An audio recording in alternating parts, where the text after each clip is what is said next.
Pancasila. Bergerak berbagi untuk negeri, kita menjalin kolaborasi. Belajar bergerak berbagi untuk negeri, demi bakti pada Ibu Pertiwi.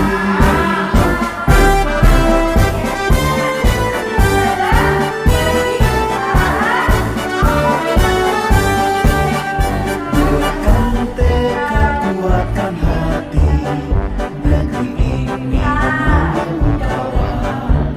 Belajar bergerak berbagi untuk negeri, guru penggerak majukan pendidikan.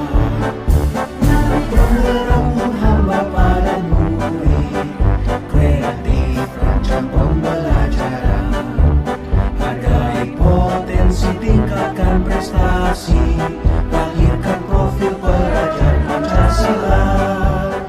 Belajar bergerak berbagi untuk negeri, kita menjalin kolaborasi.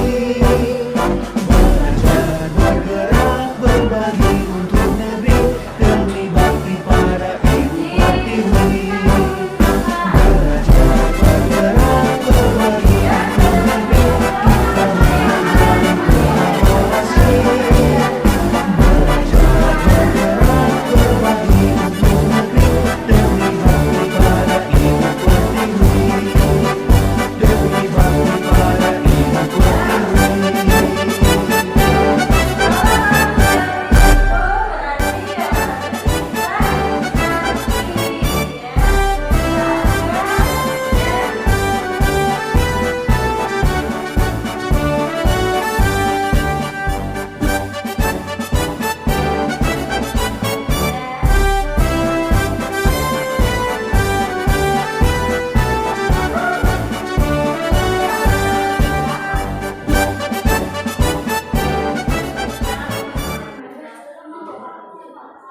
Gak tahu apa? Oh, gak tahu sama boleh, gak apa-apa. Nanti berarti kita yang tulis satu. Satu saja.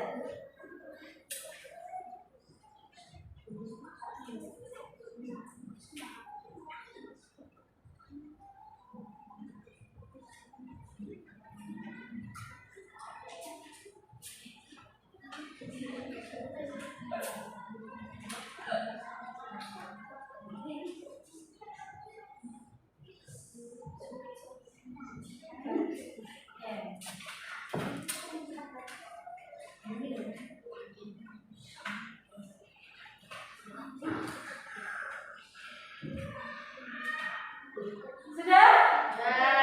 Sudah? Sudah? Yang belakang sudah? Yang sudah dari belakang angkat tangan sini dulu.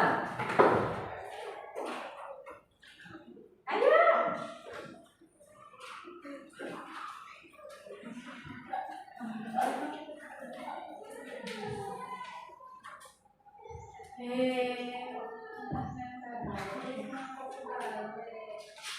Udah nggak apa-apa wis. Ya, pergi. Belakang depannya, tempel sini. Ayo sudah, pahami. Bentar.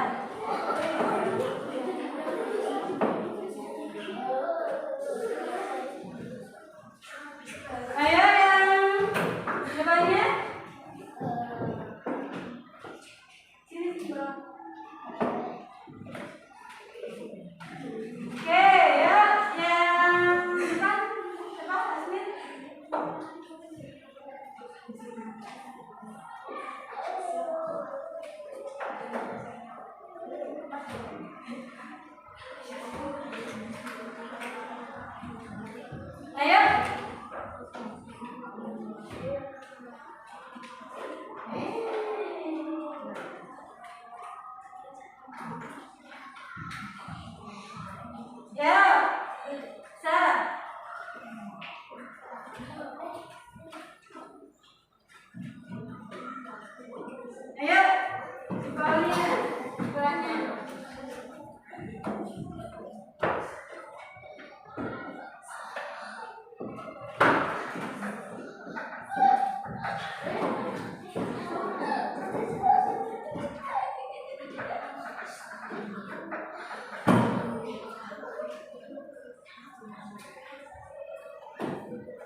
Halo Misha.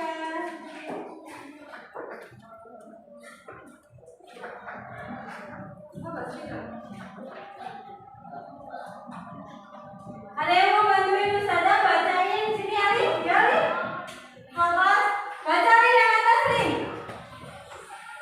Dilarang main saat pelajaran. Dilarang main saat pelajaran. Setuju? Setuju. Nah, kita berarti kata-katanya yang lebih baik apa? Bersemangat saat kegiatan belajar mengajar gitu ya. Kalau udah bersemangat berarti nggak ada yang tidur-tiduran, nggak ada yang bermain, tidak ada yang ngobrol ya.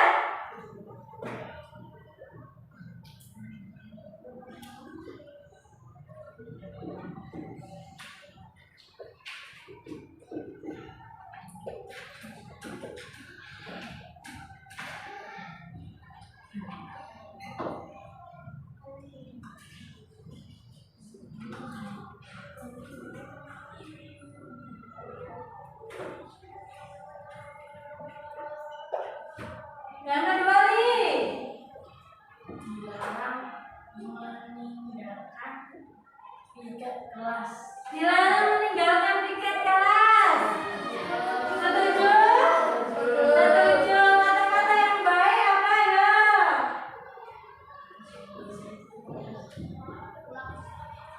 Melaksanakan piket sesuai dengan jadwal. Oke. Oh, melaksanakan piket sesuai jadwal. Bertanggung jawab ya ini ya. Terus yang ketiga nih, Tidak boleh makan saat pelajaran. tidak boleh makan saat pelajaran. Setuju? Setuju? Setuju.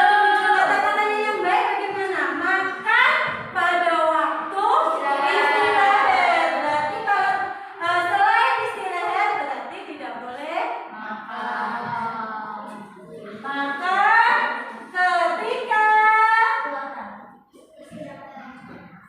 ketika istirahat, bukan ketika pelajaran lah. Terus yang keempat, tidak bercanda saat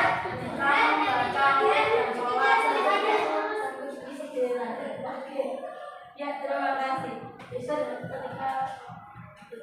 Ketika tidak bercanda bermain ketika membaca notek, mengolah dan sholat.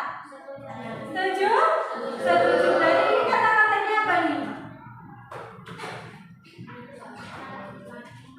Tertib saat sholat duhur, khotib dan maulid ya.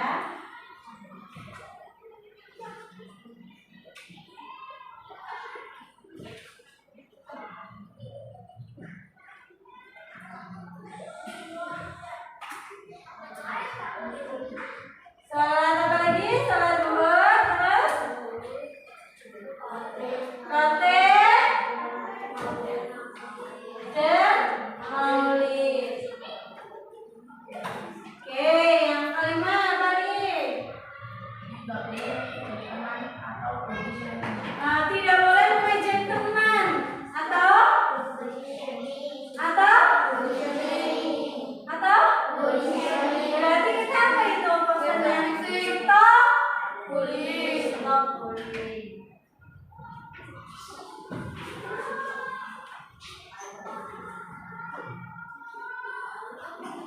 Yang mana?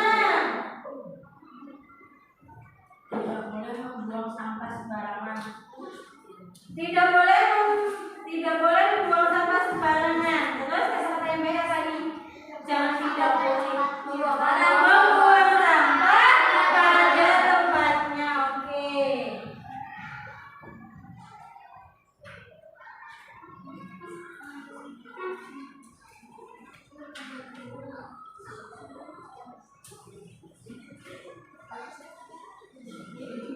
Terus yang ketujuh nih. Mendengarkan dulu saat Oh, mendengarkan dulu saat menjelaskan. Berikutnya ini yang nomor 1 ya. Bersemangat saat kegiatan belajar mengajar ya. Baik ini ya, lanjut nih. tidak boleh makan Tidak boleh makan saat pelajaran. Sama tadi ya. Sama apa yang tadi? Makan ketika istirahat. Terus dilarang membuang sampah sembarangan. sama ya, membuang sampah pada tempatnya. Terus tidak boleh tidur di kelas sama dengan bersemangat saat kegiatan belajar mengajar. Oke. Tidak boleh bermain saat pelajaran. Nah, sama ya. Tidak bersemangat saat kegiatan belajar mengajar. Berarti kita sepakati ada 6 keyakinan kelas. Ada 6 keyakinan kelas. Ini yang buat kalian semua kan?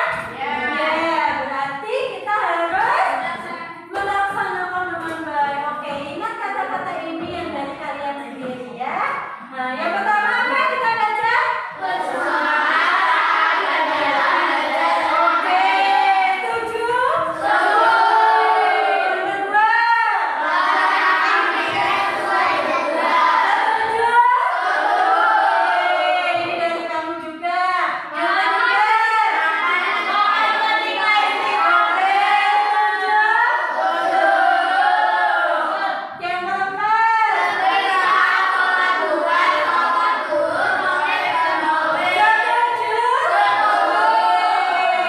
Yang lima? Tujuh? Kita harus saling menyayangi teman. Teman kita bukan musuh atau bukan lawan. Yang keenam? Membuang sampah pada tempatnya. Setuju? Setuju. Apakah laci itu tempat sampah? Makanya tidak boleh membuang sampah di dalam laci. Nah ini sudah setuju semua. Ada yang tidak setuju dengan ini? Tidak ada. Kita perwakilan ya. Ketua kelas tanda tangan di sini ya. Ya? Setuju? Nah terus ada ketek, ada tempel di sini di kelas ya. Jadi kalau pelajaran apapun kita harus bersemangat saat kegiatan belajar mengajar. Terus saat piket tidak boleh pulang dulu atau bilang orang tua bahwa hari ini aku piket, sebutnya agak telat 10 menit atau 5 menit ya. Terus tidak boleh makan tidak boleh makan ketika istirahat. Berarti kalau pelajaran tidak ada yang makan di dalam kelas ya. Terus tertib saat sholat duha, rotib dan maulid. Ini diingat-ingat nih, yang masih dongeng sholatnya, yang masih guyon sholatnya, yang masih guyon rotibnya dan maulidnya ya. Terus yang kelima stopolin, yang masih ejek-ejekan. Diingat kesepakatan kelas kita, stop bullying. Membuang sampah pada tempatnya. Walaupun bungkusnya kecil, bungkus permen kecil saja itu. Nah, tapi paling kecil harus saja buang di sini nggak apa-apa. Nah, ini udah ditulis, sudah menjadi keyakinan kelas, sudah menjadi kesepakatan kelas. Jadi ya harus dilakukan. Oke, siap ya? Oke, siap. Terima kasih.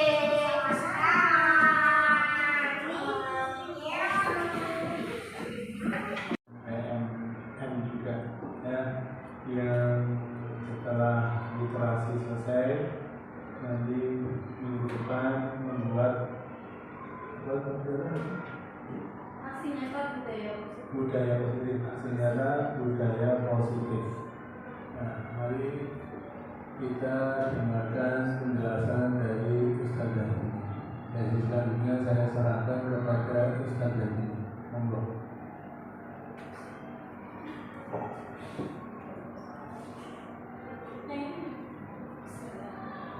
Assalamualaikum warahmatullahi wabarakatuh.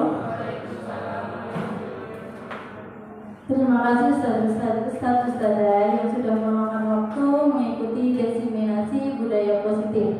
Ya, ini untuk memenuhi tugas saya diseminasi, yaitu menyampaikan ke Ustazah. Saya di sini bukan untuk menggurui panjenengan, tapi untuk belajar bersama mengenai budaya positif.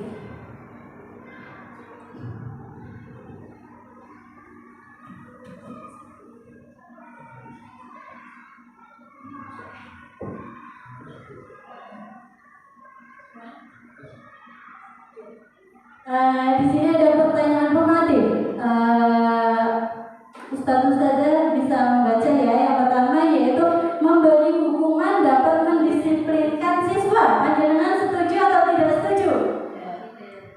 Tidak setuju. Oke. Pemberian hadiah atau reward bisa memotivasi siswa. Setuju? Oke. Terus guru mengontrol peserta didik. Setuju? Setuju. Seorang guru harus mampu memberi solusi bagi siswanya. Setuju? Setuju.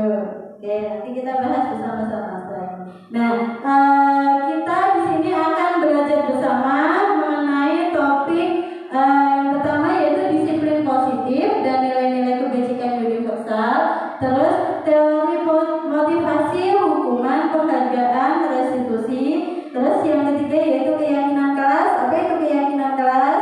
Terus kebutuhan dasar manusia dan dunia berkualitas. Terus restitusi yaitu 5 posisi kontrol, dan yang terakhir yaitu restitusi, segitiga restitusi.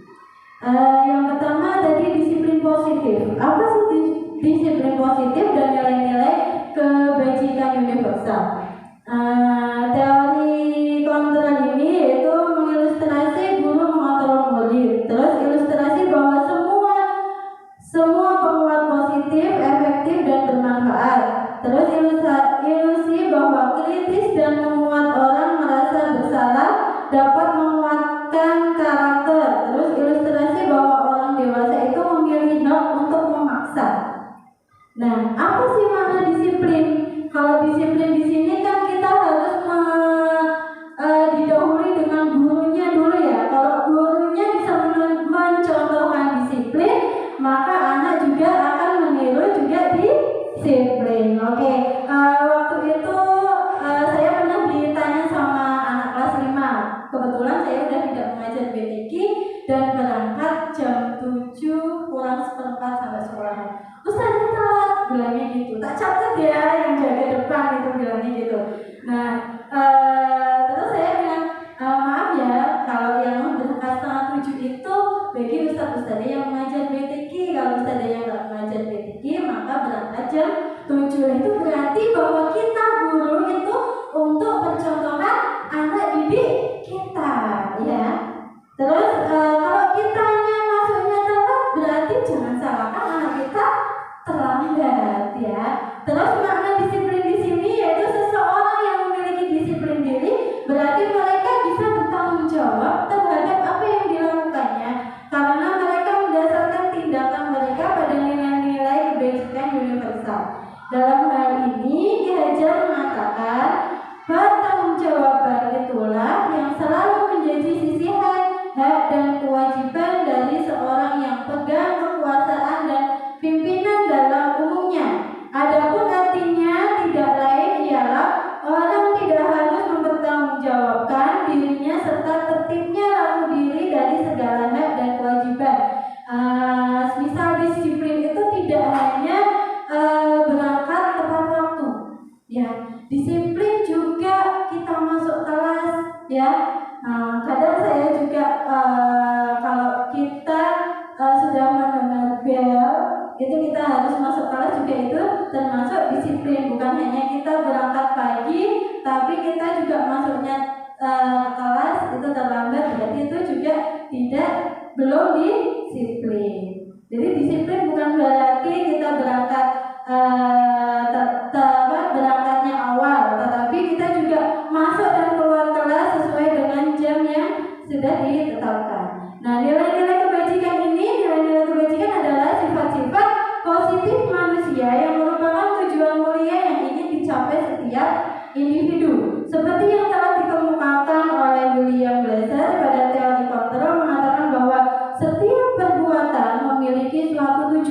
Jadi anak itu kadang ingin disiplin biar tidak kena hukuman.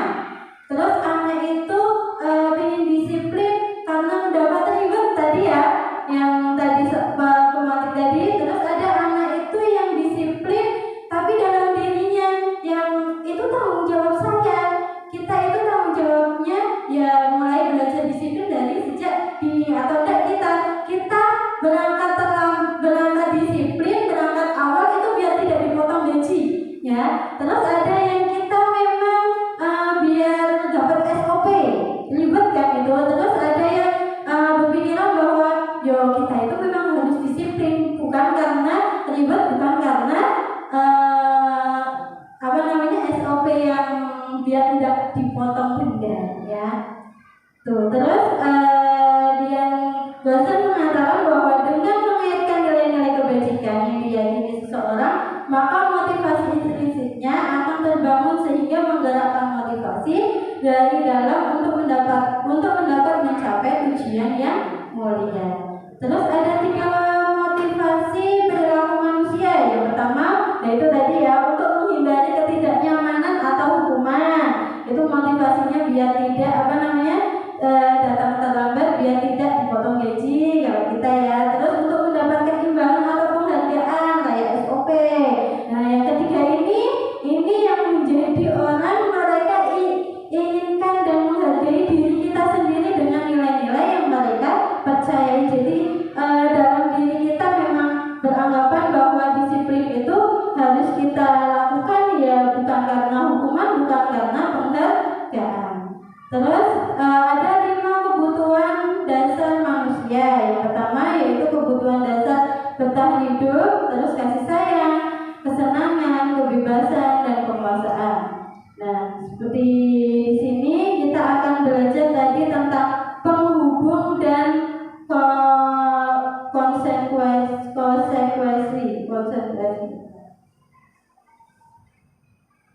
Nah, kita lihat dulu video ini, saksikan ini video posisi pengukur di sini.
Kenapa saya harus kehilangan basket, Bu?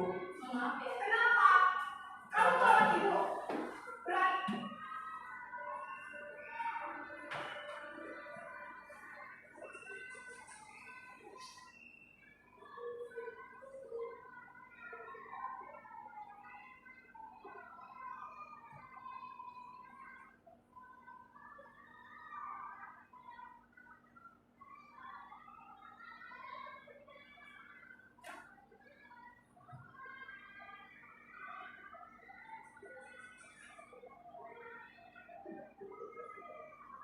Naran! Sini kamu. Selalu terlambat. Kamu deh, pasti terlambat. Aku, saya Apa? Apa coba? Alasan kamu apa lagi? Kapan sih kamu tidak terlambat? Malas sekali ya kamu jadi anak. Dasar pemalas. Gak kapok-kapok sih kamu. Sudah berapa kali terlambat? Sana, kamu keliling lapangan basket 2 kali. kenapa saya harus kehilangan basket, Bu? Kenapa? Kamu tolak ibu. Berani-beraninya jawab. Sudah terlambat, masih berani jawab pula. Sekarang, keliling lapangan basket 5 kali sekalian. Biar kapok. Cepat. Pergi sana ke lapangan basket.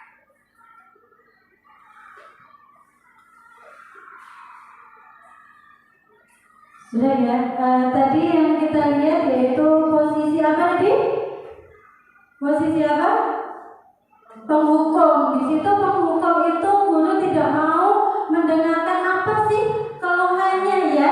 Keluhan dari anak itu kenapa sih tidak terlambat, langsung dicegah dengan bertanya dengan apa lagi, tapi tidak diberi kesempatan untuk menjelaskan kenapa anak itu terlambat. Itu penghukum langsung disuruh lari keliling lapangan. Yang tadinya 2 dia mau ngomong jadi ditambah 5 kali ya.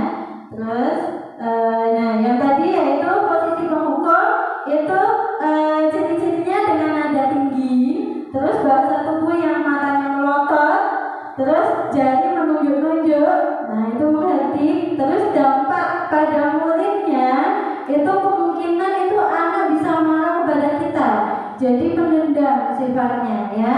Nah kalau anak SMA atau SMP itu bisa nanti pulangnya gurunya digemboskan itu banyak ya.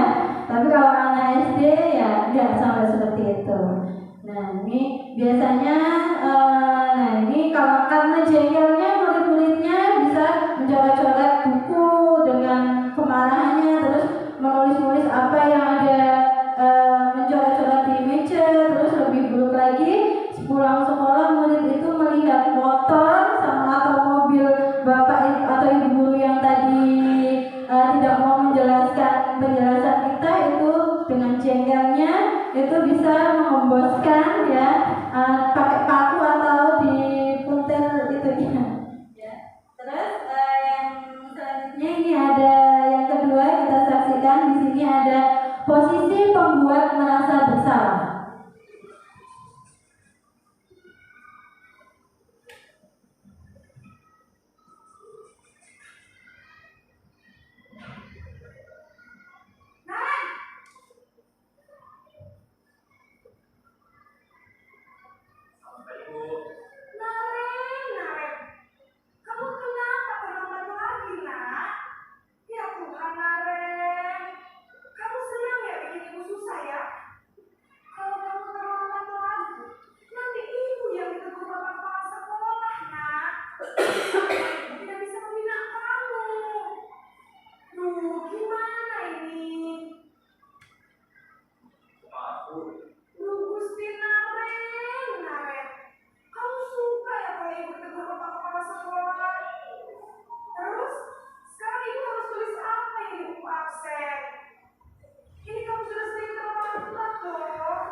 sudah, lain kali jangan bikin ibu susah lagi ya nak ya.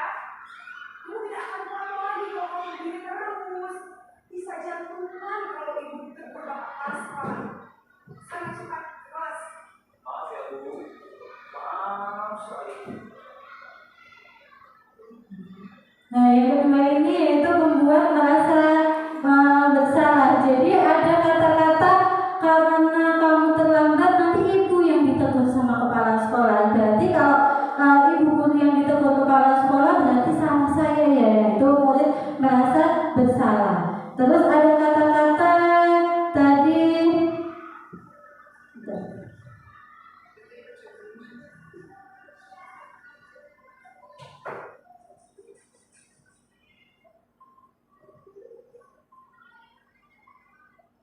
Nah, pada posisi ini biasanya guru itu bersuara lebih lembut daripada yang tadi ya, nadanya lebih tinggi tadi.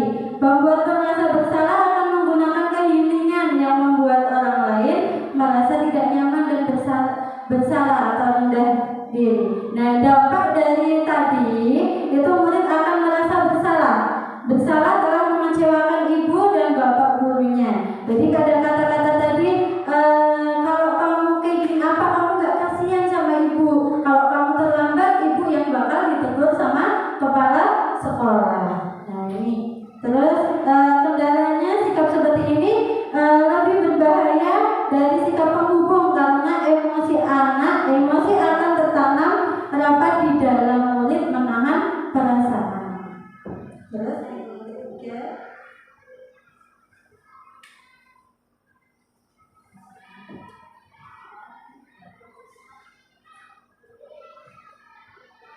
sini ada posisi pemantau atau monitor.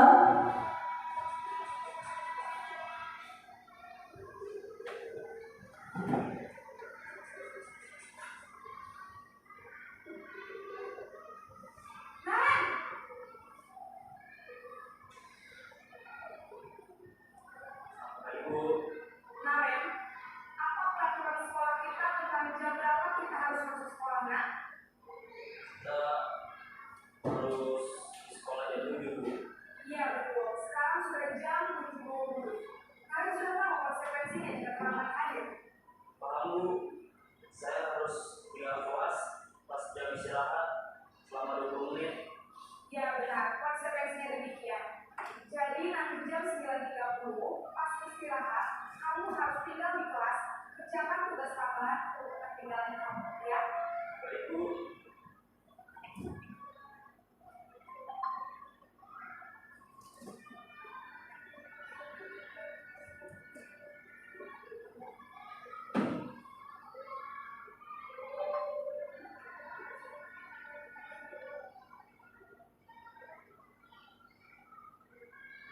Nah, pemantau berarti mengawasi. Pada saat kita mengawasi, kita bertanggung jawab atas perilaku orang-orang yang kita awasi. Pemantau berdasarkan pada peraturan-peraturan dan konsekuensi. Nah, murid memahami konsekuensi yang harus dijalankan karena telah melanggar salah satu peraturan sekolah. Guru tidak menunjukkan suatu emosi yang berlebihan menjadi marah atau membuat merasa bersalah. Jadi tadi ditanya kenapa kamu terlambat, sudah berapa menit kamu terlambat ya. Nah setelah itu anak ditanyai apa itu kalau kamu terlambat, dan kan konsekuensi ya. Konsekuensinya apa kalau kamu terlambat gitu. Nah jadi siswa itu mencari jawaban sendiri dari kesalahannya. Nah, posisi manajer yang terakhir itu posisi manajer ya. Posisi terakhir yaitu manajer adalah posisi di mana guru berbuat sesuatu bersama murid, mempersilahkan murid, mempertanggungjawabkan perilakunya, mendukung siswa agar dapat menemukan solusi atas permasalahannya sendiri. Nah, fokus ada pada murid, bukan untuk membahagiakan guru atau orang tua. Murid sudah mengetahui adanya suatu masalah dan suatu perlu terjadi. Guru akan mengembalikan tanggung jawabnya pada murid untuk mencari jalan keluar permasalahannya. Ya, tentu dengan bimbingan guru. Nah, sebelum kita melakukan penghukum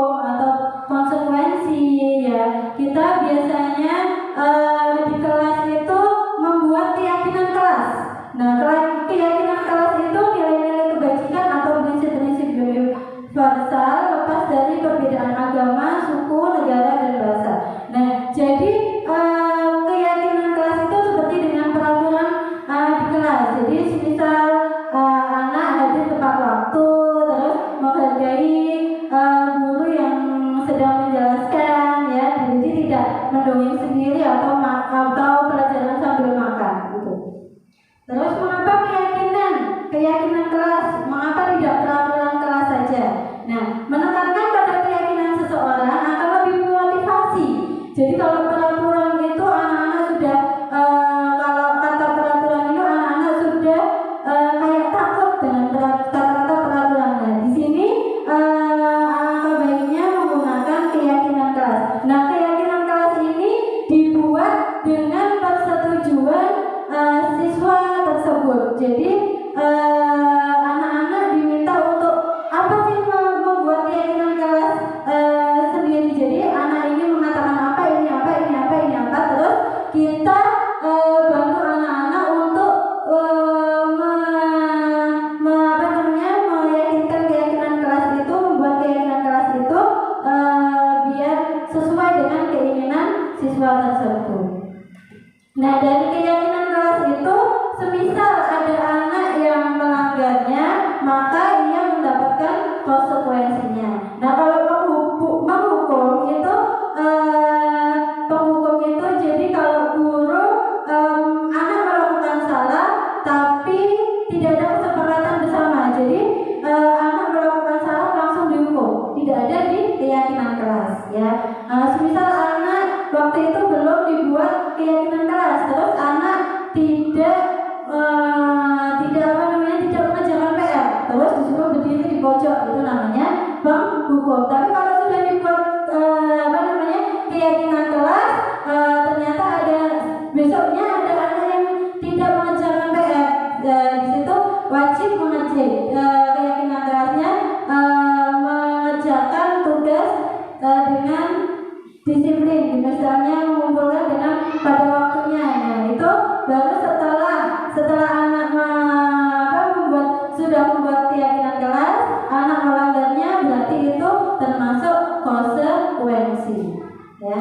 Terus keyakinan kelas ini seperti selalu berpikir positif, terus senantiasa menjadi diri terbaik, terus percaya dan menghormati orang lain. Jika ada ustadz-ustadzah di depan, maka kamu tidak boleh dongeng sendiri, atau ada anak yang masih pelajaran tapi sambil makan.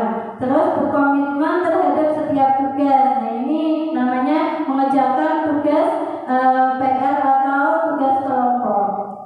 Terus senantiasa membantu teman yang membutuhkan. Nah, terus ini ada pertanyaan reflektif.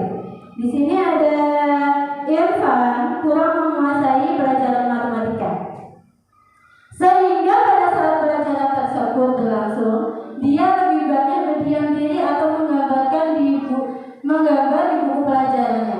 Pada saat guru matematikanya Kak Seno menanyakan pertanyaan Irfan menjadi gugup dan tak sengaja menjatuhkan tasnya dari kursi, serta tiba-tiba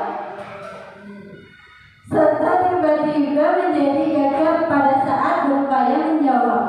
Seluruh kelas pun tertawa melihat perilaku Irfan yang kaget dipanggil Pak Guru masih bermain menggambar, ya. Terus Irfan berbicara tergagap dan terkejut tersebut. Pak Seno pada saat itu membiarkan teman-temannya Irfan menertawakan, tidak melarang atau diam gitu, ya. Terus Irfan malu luar biasa, malahan minta Irfan maju ke depan dan berdiri di depan kelas sambil menunjuk hidungnya karena tidak bisa menjawab pertanyaan Pak Seno. Kelas makin gaduh dan anak-anak pun tertawa melihat Irfan di depan kelas memegang hidungnya. Ya, apakah setuju dengan tindakan Pak Seno terhadap Irfan? Tidak. Oke. Mengapa Serena? Berarti ini posisi apa, ya? Iya, tadi posisi apa ini berarti? Penghukum, ya. Dengan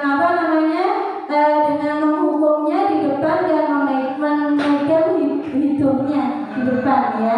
Nah itu sebaiknya guru juga mengevaluasi bagaimana sih kok bisa ada anakku yang salah satu anakku kok malah menggambar pada saat pelajaran. Harusnya kita merefleksi diri, apakah metode yang aku gunakan sudah membuat anak itu tertarik biar mendengarkan saya. Kenapa kok bisa anak itu tidak mendengarkan aku malah menggambar? Nah itu harusnya kita refleksi diri ya. Kita mencari kesalahan kita sendiri. Mengapa kok ada anakku yang seperti itu? Apakah metodeku belum sesuai untuk meningkatkan belajar anak atau gimana ya?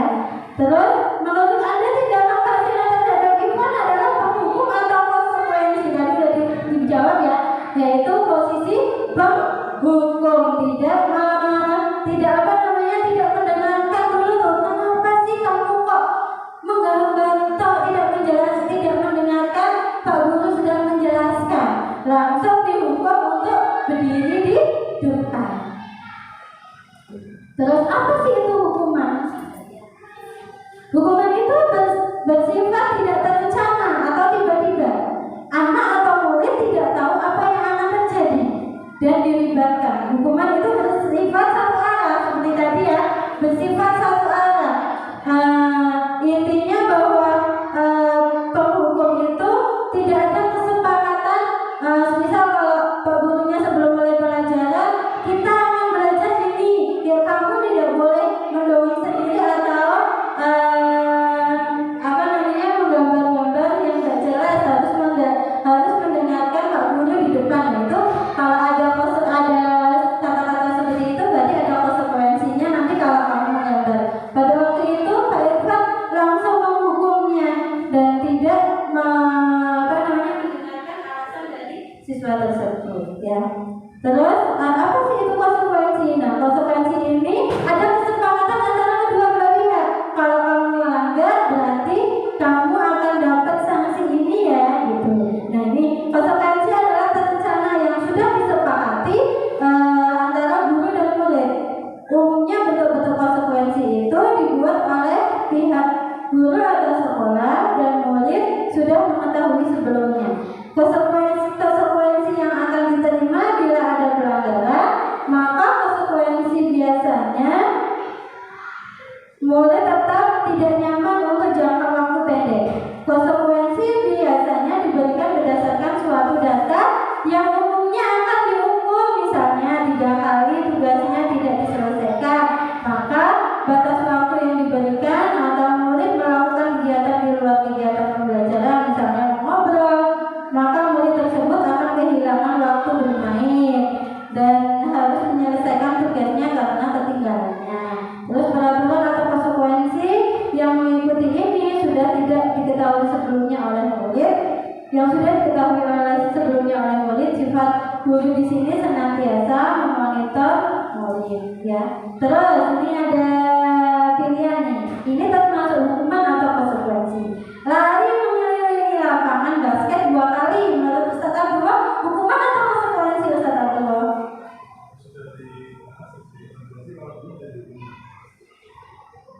Oh ya, berarti kalau sudah disepakati misal anak itu besok tidak boleh telat, kalau terlambat berarti itu lari ke lapangan, berarti ya lari gitu ya Ustaz ya.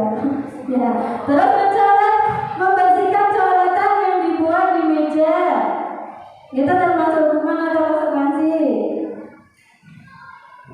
Terus murid diminta untuk push up 15 kali karena terlambat. Yang maksudnya di sini hukuman itu yang ke fisik ya, iya. Berarti kalau mengelilingi lapangan basket 2 kali itu hukuman. Terus membersihkan coretan yang dibuat di meja itu konsekuensi. Terus murid diminta untuk push up 15 kali karena terlambat, itu hukuman. Mengganti kertas temannya yang sudah dicoret-coret itu konsekuensi. Nah, apa itu restitusi sekarang? Restitusi adalah proses menciptakan kondisi bagi murid untuk memperbaiki kesalahan mereka dengan karakter yang lebih kuat. Restitusi juga merupakan proses kolaboratif yang mengajarkan murid untuk mencari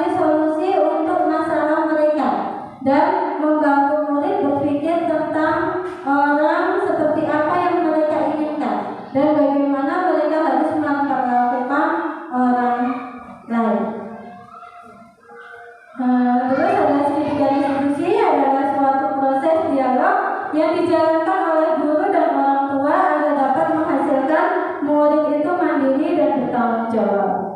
Nah, di sini ini segitiga restitusi itu ada.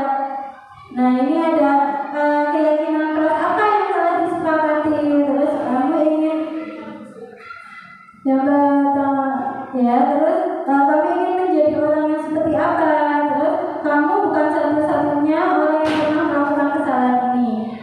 Nanti saya siswa contoh. Nah, ini segitiga restitusi yaitu menstabilkan identitas, validasi tindakan yang salah, dan menanyakan keyakinan. Nah, sebentar. Di sini sudah pernah saya lakukan segitiga restitusi.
langsung disuruh duduk. Akan tetapi segitiga restitusinya pada waktu istirahat itu anak tersebut dipanggil.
Nah, setelah ditanya itu ternyata Ali itu terlambat karena malamnya, bangunnya kesiangan karena ikut maulid.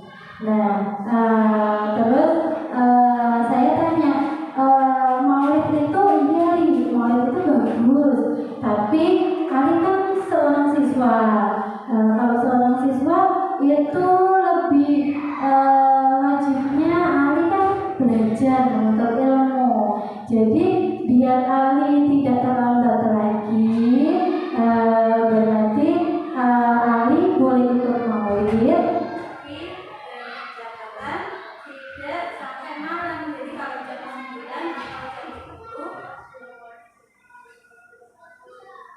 9 atau jam 10 sudah tidur. Tapi di sini tidak apa namanya, tadi ada kata-kata ya, Ali maaf sudah Ali terlambat karena maulid. Ya, jadi mencari solusinya sendiri. Ya, maulid itu bagus, tidak menyalahkan ya. Maulid itu bagus, tapi kita kan Ali kan sebagai murid tuh, Ali harus tanggung jawabnya itu belajar. Dan orang Ali itu tidak salah. Jadi gimana ya? Orang itu iya mengarahkan. Jadi maksudnya gini, tidak menyalahkan anak. Jadi kita itu pernah, Ustazah Ali pernah berusaha terlambat, tapi Ustazah juga pernah membuat, Ustazah juga pernah melakukan kesalahan. Nah, jadi itu tidak jadi tidak membuat anak itu bersalah. Jadi tidak hanya Ali kok yang berbuat salah, tapi Ustazah juga pernah berbuat salah. Jadi dari kesalahan itu kita mengambil tujuan, maksudnya apa namanya, dari kesalahan itu kita mencari solusinya. Ali boleh ikut maulid, tapi Ali tidak boleh juga Ali tidak boleh terlambat, gitu ya.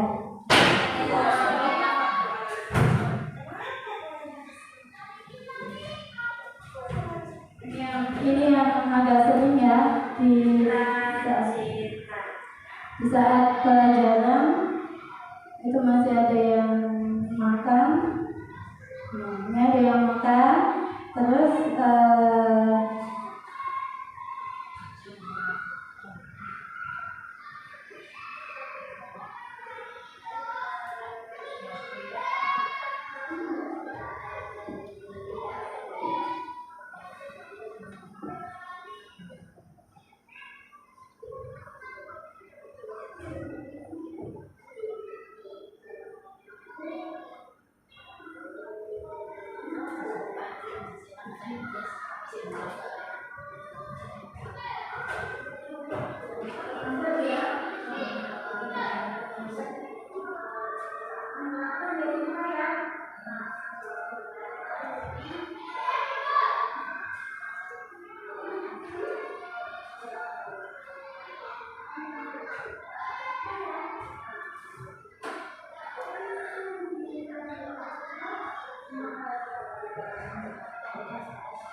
nah di situ sama ya, tadi Ali itu datang terlambat, kalau siswa itu makan di kelas. Nah di situ anak bicara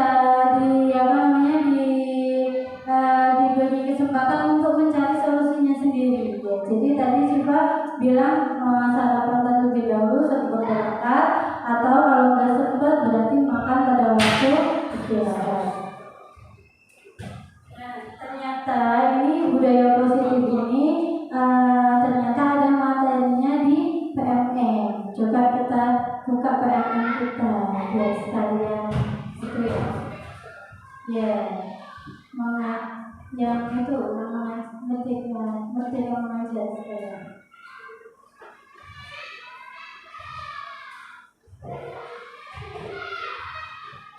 Jadi materi-materi yang ada di buku penggerak itu ya sama sebenarnya dengan materi yang ada di PMM.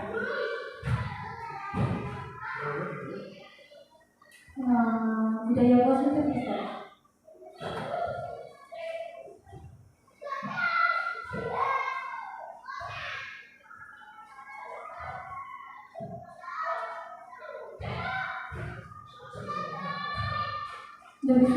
Nggak bisa sih bicara itu disiplin positif.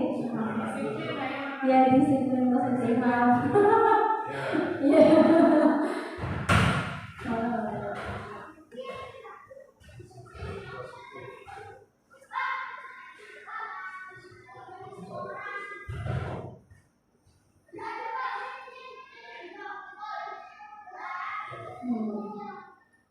Penyebaran udah itu sudah centang hijau semua? Masih bicara. Ya, kita di sini juga ada materinya.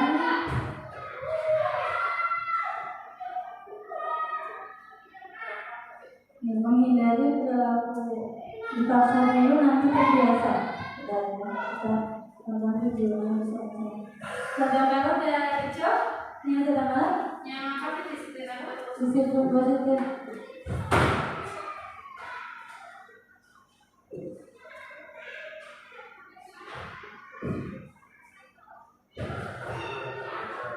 Ya, dipaksa dulu nanti terbiasa.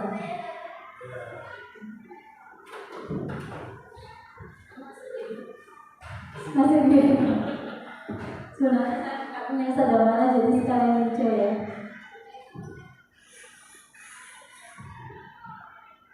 Kalian semua wajib ikut renang. Anak-anak, kalian harus ikut sifat sholat itu ya.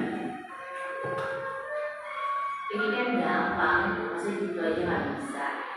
Karena kan ibu dan bapak guru waktu kecil dulu mengalami dipaksa untuk melakukan satu aktivitas, atau mungkin sebagai guru dan orang tua pernah memaksa anak atau murid kita.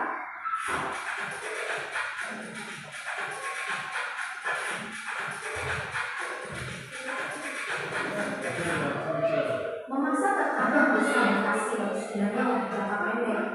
Mungkin anak pada saat itu akan melakukannya karena rasa takut. Namun, ada dampak jangka panjang yang mungkin tidak kita sadari. Dan menjalan itu Perilaku tidak akan jadi kebiasaan dalam jangka panjang. Perilaku yang akan dilakukan jika ada. ternyata di sini ada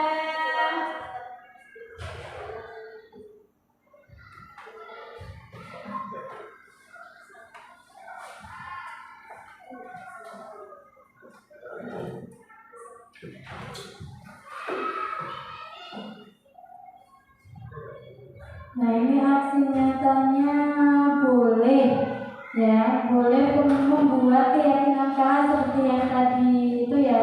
Jadi anak-anak diminta untuk menuliskan keyakinan kelas atau peraturan kelas yang diinginkan anak. Iya, kesepakatan kelas atau keyakinan kelas. Nah, kalau penerapan restitusi berarti seperti tadi. Ini mungkin itunya pakai video, nggak pakai apa namanya PDF lagi, nggak pakai foto lagi. Jadi langsung praktek dengan video. Jadi penerapan restitusi berarti kita amati dulu di kelas, terus ada yang melakukan terus di situ anak itu kita panggil ya, terus mencari solusinya dan maksudnya tadi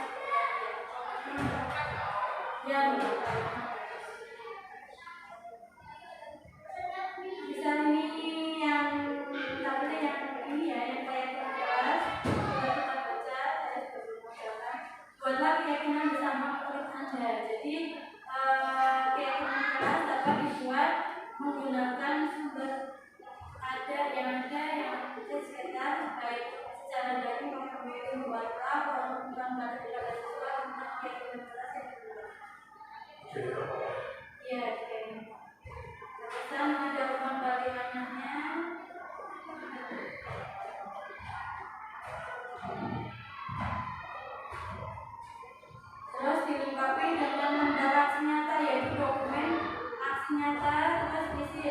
mungkin masih menjelaskan apa sih itu keyakinan kelas gitu.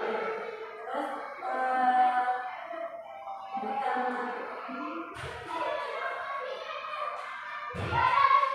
bisa pakai bentuk PDF, jadi foto-foto pas waktu membuat aksi nyata, terus foto-fotonya pas membuat keyakinan kelas, terus yang sudah jadi, keyakinan kelas yang sudah jadi bisa didokumentasikan ke Canva, ya. Dokumentasi nyata telah dibentuk dalam bentuk PDF.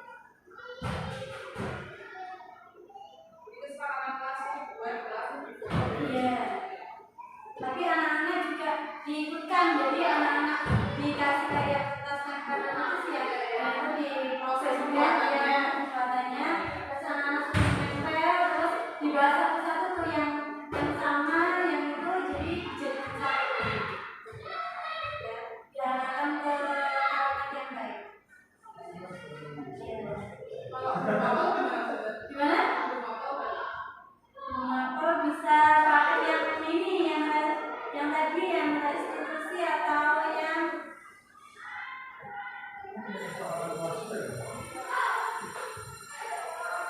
tadi yang pakai yang segitiga restitusi juga bisa anak lambat, terus bukan pertanyaannya ditanyain kenapa itu, nah itu didokumentasikan terusan ya.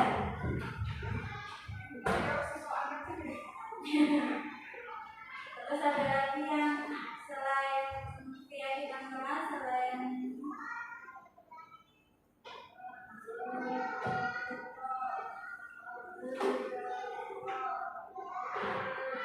terus ada yang praktek posisi pengetahuan itu, jadi apa namanya ini mungkin pakainya video ya, soalnya kan prakteknya posisi pengetahuan itu seperti tadi yang kayak ditanyain gitu ya,